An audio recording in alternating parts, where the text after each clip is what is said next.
Baik, lanjut kita pada pembahasan kitab Sirrul Asrar, masuk ke dalam al-fasl tsalits, pasal yang ketiga, fi bayan hawanit al-arwah fil ajsad. Jadi di sini membahas tentang ruang edar atau kawasannya roh di dalam jasad. Fahanutur ruhi al-jismani minal badani ma'al jawarih al-zahirah. Kita kan yang lalu itu kita udah bahas tentang masalah roh. Dari pertama awal diciptakan sampai dia turun ke alam jasmani itu ada prosesnya. Ketika turun itu ada pakaian-pakaiannya, ada lapisan-lapisannya, dan ruh-ruh tersebut menempati bagian-bagian daripada jasmani kita. Baik. Fahanutur ruh al-jismani minal badani ma'al jawari al-zahirah. Ruang edar ruh jasmani, ruang lingkupnya itu adalah di dalam badan kita. Maksudnya adalah di semua anggota tubuh kita. Itu namanya ruh al-jismani. Wa mata'uhu asy-syari'ah. Dan dia punya penggalian potensinya di dalam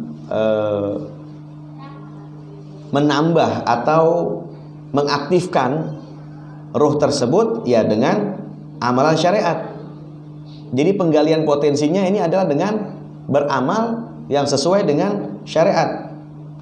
Wa muamalatuhu al-amal bil mafruḍat allati amara Allah taala biha min al-ahkam adh-dhahirah bi ghairi syirkin. Jadi pengamalannya itu adalah dengan mengamalkan, pelaksanaannya ini dengan mengamalkan apa-apa yang sudah difardukan, apa-apa yang sudah diwajibkan oleh Allah Subhanahu wa taala buat kita. Salat, puasa, haji, zakat, dan lain sebagainya. Jadi apa-apa yang sudah diwajibkan oleh Allah Subhanahu wa taala buat kita ya kita kerjain. Ini penggalian potensi ruh al-jasmani yang ada di dalam anggota tubuh kita. Gitu. Tanpa syirik, tanpa kita ini ada sifat kemusyrikan di dalam ibadah tersebut. Kama qala Allah Ta'ala, seperti apa yang difirmankan oleh Allah Subhanahu wa taala, wala yusyrik bi ibadati rabbih ahada. Dan janganlah ia mempersekutukan seorang pun dalam beribadah kepada Tuhannya. Maksudnya adalah kita beribadah itu kita sekutukan Allah Subhanahu wa taala. Amal kita ini tidak mengharapkan keridhaan Allah. Amalan kita ini tidak kita harapkan untuk mendapatkan kesenangannya Allah buat kita. Nah, ini berapa? Makanya nih kita amalan nih, sholat nih kita buat apa nih? Setiap ibadah kita, setiap apa yang kita kerjakan dari perbuatan baik, kita niatkan semuanya ikhlas lillahi ta'ala, kepada Allah Subhanahu wa taala. Jangan sampai termasuk di situ di dalamnya ada kemusyrikan di dalam hati kita. Na'udzubillah. Qala Rasulullah sallallahu alaihi wasallam, "Innallaha witrun yuhibbul witra." Rawahu Tirmidzi. Di dalam riwayat Rasulullah sallallahu alaihi wasallam bersabda, sesungguhnya Allah Subhanahu wa taala itu witir atau ganjil. Yuhibbul witra, mencintai yang ganjil, mencintai yang witir. Maksudnya apa? Ya banyak penafsiran di dalam hadis tersebut. Innallaha witrun yuhibbul witra, sesungguhnya Allah Subhanahu wa taala itu ganjil dan mencintai yang ganjil. Ada yang mengatakan bahwasanya Allah Subhanahu wa taala itu ya ada 99 nama ganjil dan menyukai ibadah-ibadah yang ganjil. Maksudnya apa? Salat kan 5 waktu ganjil. Tawaf kan 7 kali putaran kan ganjil juga. Begitu. Jadi menyukai perbuatan-perbuatan ibadah. Nah, maksud apa yang dituliskan di dalam Sirrul Asrar, kitab Sirrul Asrar ini adalah, maksud dari hadis di atas adalah amal yang tidak disertai dengan riya dan sum'ah. Wal murad minhu al-amalu bila riya'in wala sum'atin. Maksudnya di situ adalah Allah Subhanahu wa taala ganjil atau witir dan sangat dan mencintai. Dan Allah Subhanahu wa taala ini mencintai itu amal-amalan yang tidak disertai dengan riya. Begitu juga sum'ah. Apa sih yang diartikan, apa sih yang dimaksud dengan riya? Riya itu kita beramal kepengen dilihat orang. Ya kan? Kita sholat kepengen dilihat orang, kita pergi haji pengen dilihat orang, kita tunaikan zakat kepengen dilihat orang, itu riya namanya. Nah kalau sum'ah apa? Sum'ah ini suka mengungkit-ungkit, tujuannya adalah kemasyhuran gitu. Wah kemarin saya habis haji, kemarin saya zakat saya aja 2,5 miliar. Zakat saya aja 2,5 miliar. Coba lihat maksudnya apa? Hartanya berapa? Kan begitu judulnya. Zakat saya aja nih, zakat harta saya tiap tahun itu 2,5 miliar gitu. Waduh. Berarti dia punya hartanya berapa yang kesimpan? Nah, begitu. Maksudnya apa? Untuk kemasyhuran di situ. Udah cukup dah. Jangan yang begitu. Allah Subhanahu wa taala enggak senang yang begitu tuh. Benci sama yang begitu. Waridhuhu fid dunya alwilayatu wal mukasyafatu wal musyahadah. Nah, keuntungan bagi seorang hamba itu yang mengamalkan menggali potensi ruh jasmaninya itu, maka dia ini keuntungannya di dunia kewalian, mendapatkan kewalian dari Allah Subhanahu wa taala. Wal mukasyafah, terbuka nih hijabnya nih antara dia dan Allah Subhanahu wa taala. Mukasyafah itu bukan cuman ngelihat istilahnya sibuk kayak model di di media sosial, dia ngelihat, wah ya dalam penglihatan saya itu di situ ada makhluk, ada tanduknya 3, kurang 1 kali 4, ya kan? Oh menurut penglihatan saya itu di bawah pohon jamblang itu ada perempuan rambutnya panjang, ya kan? Pakai daster doang, terus dia gelayutan, begitu. Mintain nomor WA-nya, ngapain deh? Ngapain di bawah pohon jamblang sendirian? Gitu, ntar masuk angin, ya kan? Coba samperin, tanyain, Neng ngapain di sini? Pulang. Malam Jumat bukannya baca ratib apa?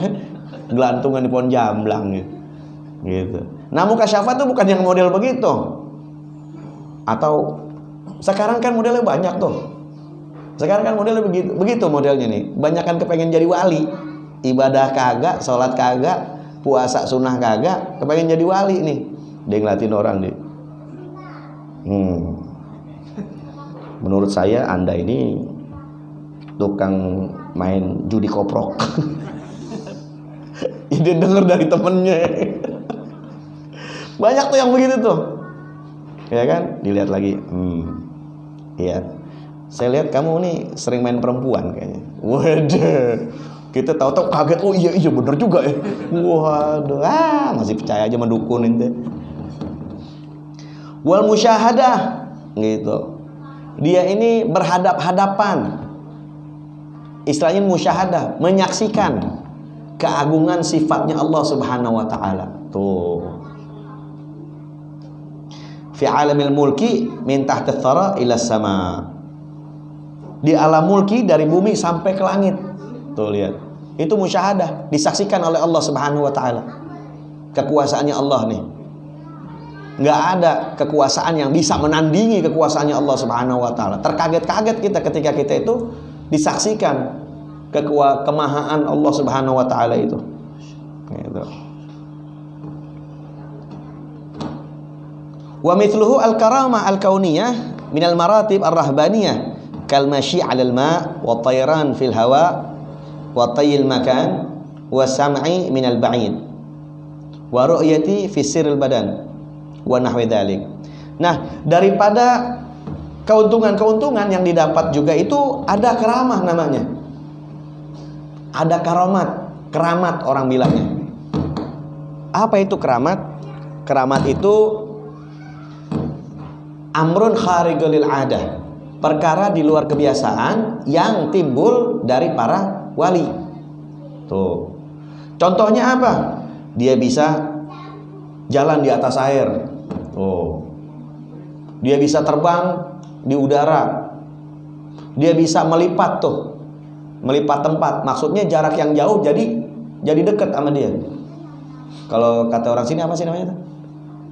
Nggak ada ya istilah orang sini. Atau bisa mendengar dia dari jarak jauh. Terus dia bisa melihat nih apa yang terjadi di dalam rahasia badannya. Itu dalam magam kewalian, ada keramatnya gitu. Kalau orang biasa nggak bisa. Kalau orang biasa itu perkara di luar kebiasaannya itu biasanya i'anah disebutnya, pertolongan dari Allah Subhanahu wa taala.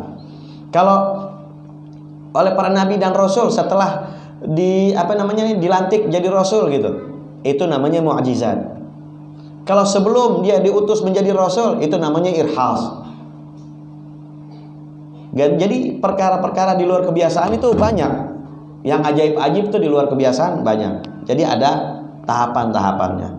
Nah, keuntungan daripada orang yang menggali potensinya itu ruh al-jasmani ini ya itu yang tadi disebutkan. Wa amma ribhuhu fil akhirah fa huwa al-jannah wal hur wal busur wal ghilman wasyarab wa sa'irin ni'am wa maskanuhu fil jannah al-ula wa hiya jannatul ma'wa. Adapun keuntungan dia ini di akhirat nanti dalam pengolahan ruh jismani itu adalah mendapatkan surganya Allah, mendapatkan bidadarinya Allah, ada istana-istana, pembantu-pembantu, minuman-minuman segar yang sejuk, dan berbagai macam kenikmatan lainnya di dalam surga. Begitu. Nah, orang yang bisa mengolah ruh jasmaninya ini, dia ada di tingkat pertama. Surganya itu yang disebut jannatul ma'wa. Tuh. Kita mau di mana nih? Ini bicaranya surga tingkatan awal loh. Ya kan? Ada di tingkat pertama yang disebut jannatul ma'wa. Itu mestinya kita nih di dunia udah bisa jalan di atas air, terbang di udara. Nah, surganya itu jannatul ma'wa, itu tingkatan pertama. Sekarang nih mau tanya, ente udah bisa jalan di atas air? Udah jangan mikirin itu dulu, udah pelajari dulu tuh hadir majlis biar rajin.